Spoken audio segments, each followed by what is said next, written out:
Here. And so, what's up guys? I am Michael Estorque, and now we were going to make an ignition system using the materials of ignition coil with spark plug in here, then relay, capacitor, switch, and also our AC adapter which 12 volts output. So I will show you our diagram. Yeah. And now, shall we start the process? So I will repeat our materials to ignition coil, spark plug on it, capacitor with a 440 volts, and relay, switch, and our AC adapter with output of 12 volts. And so this is the finished product of our ignition system.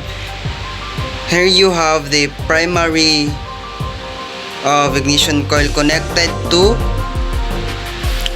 coil relay, and we have a normally close contact and common contact, and the capacitor is connected to normally close contact and common contact. Then the purpose of capacitor, and we were using a 400 volts AC. The capacitor is needed in order for the spark that jumps when normally close contact opens, because without a capacitor the spark much stronger. Then that's it. Then shall we try if our ignition system is successful? And now, let's try if our ignition system is successful. So, we plug in here, and you see the spark.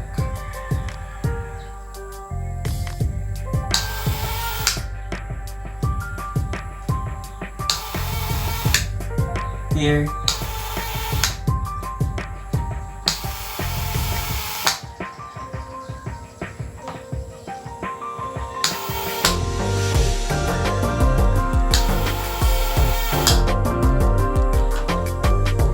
Then, our ignition system is successful.